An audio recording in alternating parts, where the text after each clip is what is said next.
Hello there, this is AD Robles, and you're listening to AD on the Fight Laugh Feast Network.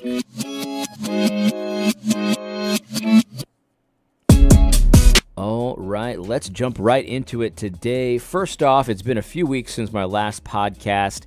Thank you for everyone who reached out to me with concern for my well-being. This is just how I do it. I don't announce my vacations, but I just took a vacation and nobody knew what I was doing. People thought I was dead. People thought I was sick. All kinds of stuff. When I was partying a lot back when I was a pagan, this is how I would leave parties too. Like, what do they call that?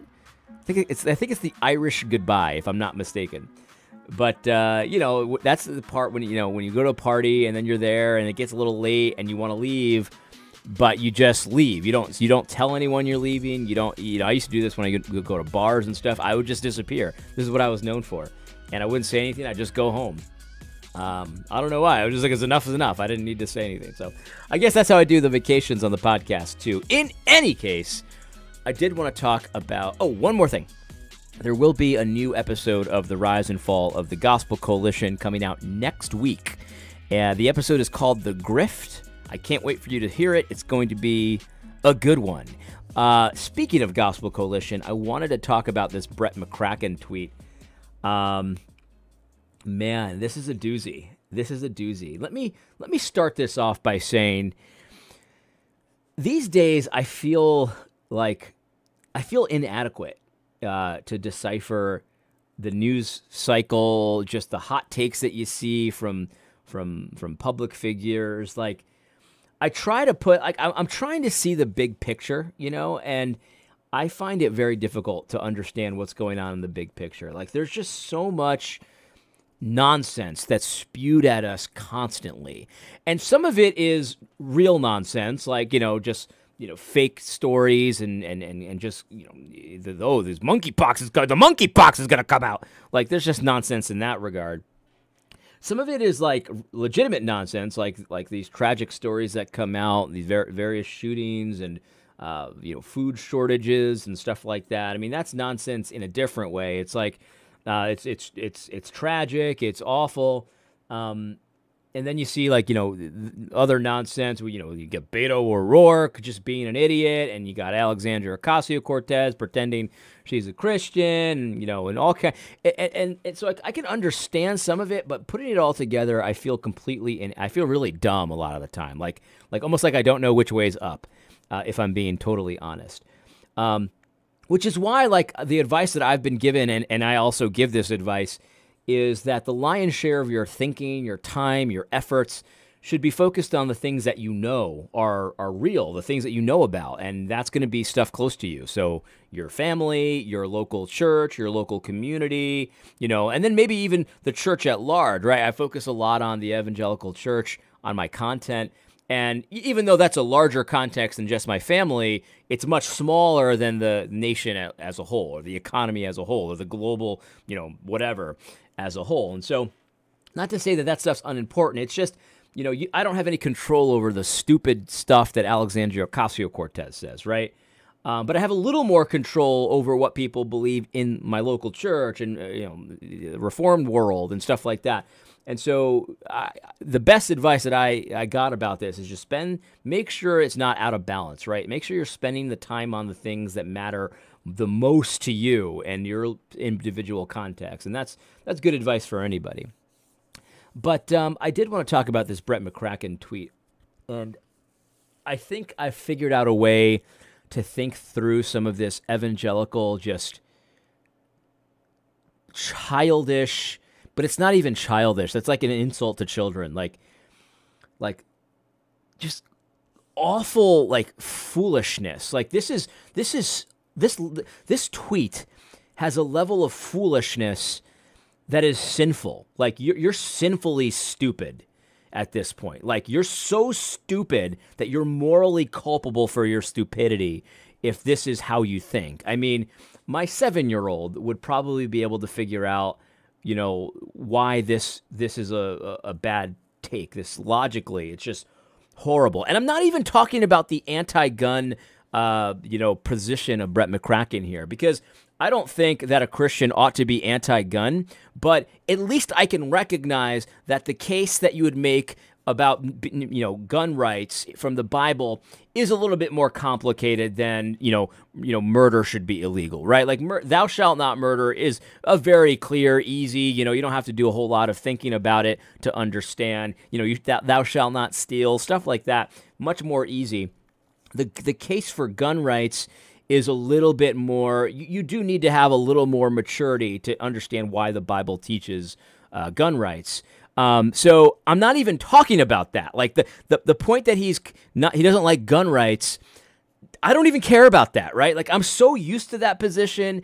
It's barely a blip on the radar, right? So if Brett McCracken said that he was anti-gun and that's all his tweet said, I wouldn't even have mentioned it. Like who cares, right? Like I don't care if you're anti-gun. I think it's silly. I think it's dumb, but whatever. You have a dumb opinion. I mean, what else is new?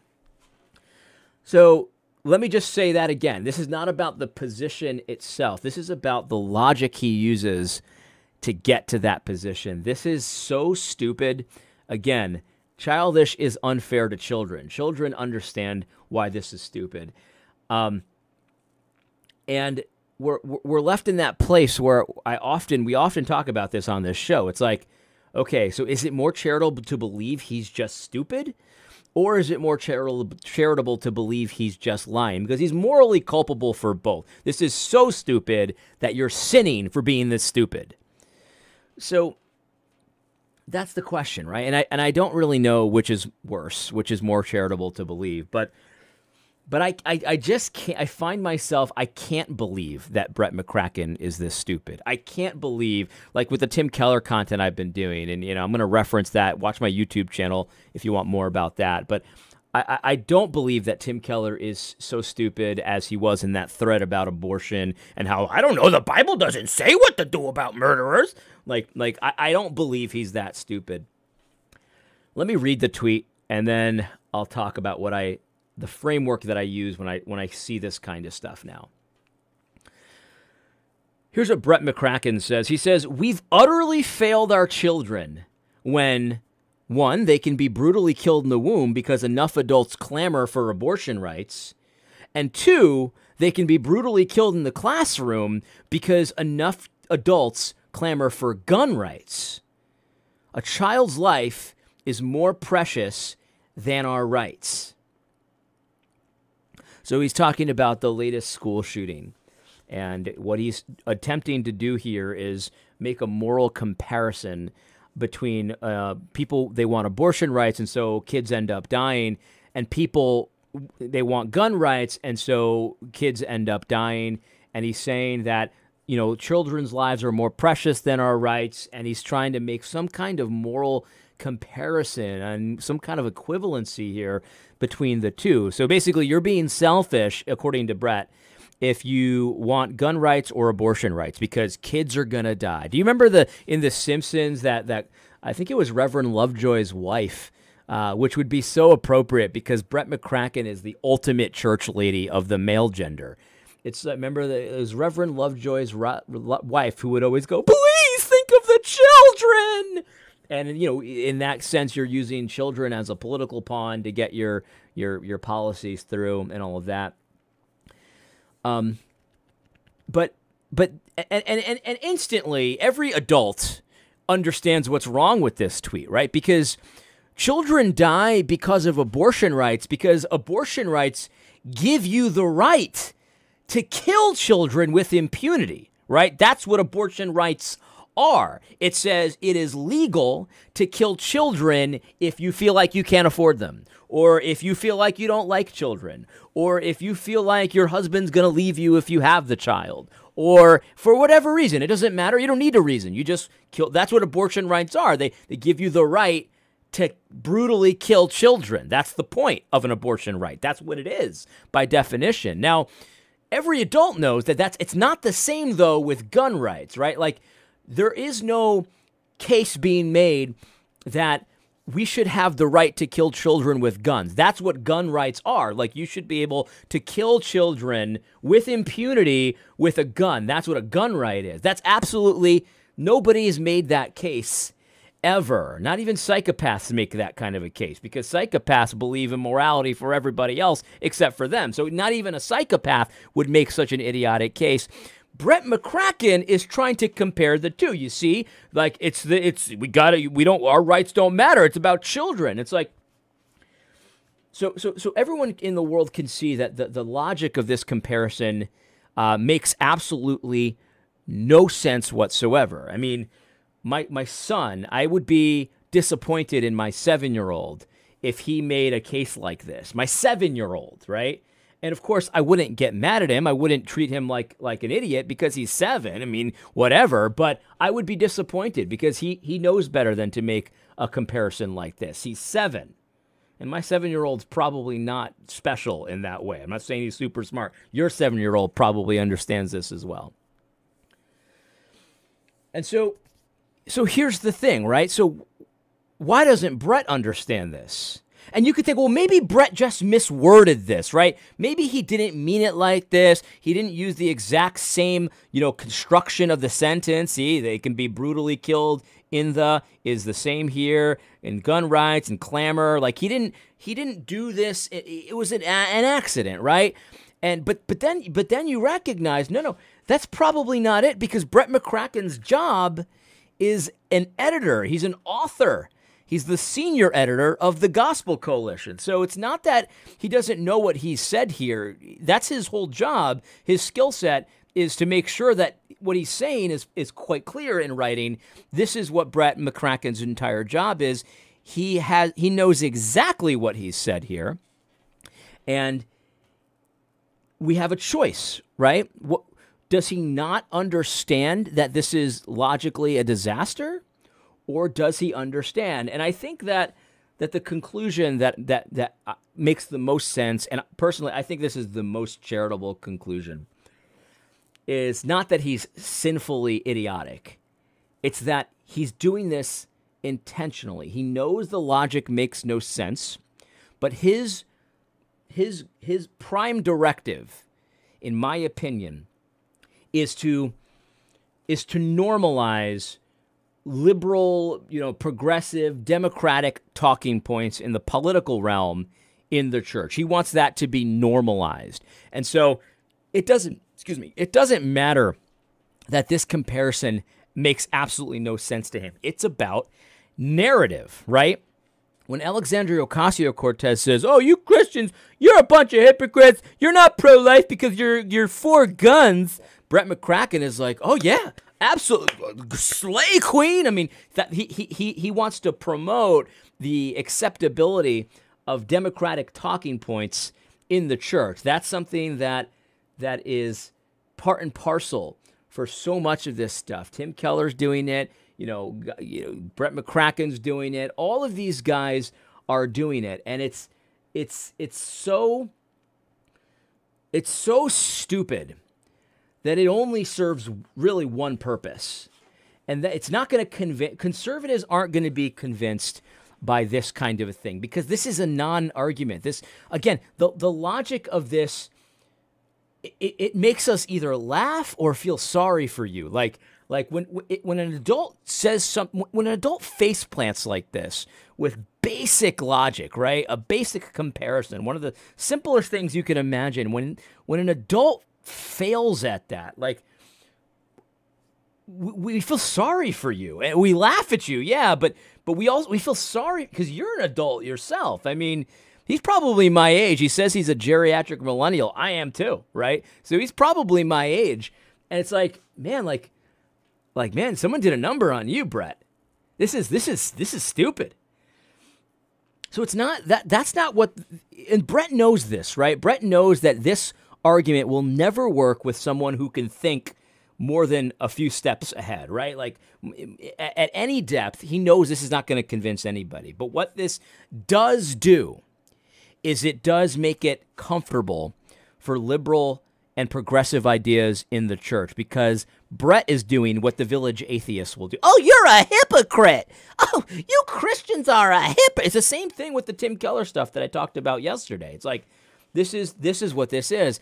And by the way, my brother noticed this right away. this is not about gun rights in the church. He understands that he's not going to get anyone to change their position on gun rights for this. But what he wants it to be comfortable for abortion-loving Democrats to be in the church. Because it's like, well, after all because he's not. You got to understand, he's not speaking to conservatives here. He's speaking to liberals, right? And guns are totally acceptable in the church. Everyone knows this. This is just part and parcel of the church in America. A lot of churchgoers hold guns and they like gun rights. And so with Brett McCracken's little tweet here, he's trying to make this moral comparison where it's like, well, you see, you can't really be too mad at abortion Christians because you're a gun Christian. See, it's the same thing. It's like, so all this serves to do in Brett's twisted fantasy world is pull the church further and further into leftist depravity. Because his whole mission here is not about convincing Christians that guns are bad. He knows the logic is so dumb. It's so basically caveman obvious dumb that he's not going to convince anybody. What it is going to do, though, it's going to make leftists feel more comfortable with bringing their leftist demonic ideas into the church. Because, look, after all, those conservatives, they're for guns, so they don't care about kids, and they don't take it that seriously. So, therefore, we don't really have to take it that... that's what I really think this is. It's all about pulling the church leftward. Even if they're not going leftward themselves, they want it to be okay for you to be preaching and believing and teaching the doctrines, the political doctrines of the demonic realms in the church. That's what I think this is. When you read Tim Keller's nonsense about abortion, I don't know what God doesn't say. When you read Brett McCracken about this, when you read that, what's that guy, Slavich, whatever his name is, and all this stuff, and they're talking like this, right? This is what they're saying. I think it's helpful to see it through that lens. This is about bringing the church down into the depraved depths of the most idiotic pagan ideas that you can imagine, politically speaking. It's really disgusting. It's really disgusting. I'm going to talk more about this in the next podcast. You don't even know what to say about this. You don't even know what to say. In any case, I hope you found this podcast helpful. God bless. Don't forget to tune in next week on Thursday for AD on the Fight Laugh Feast Network.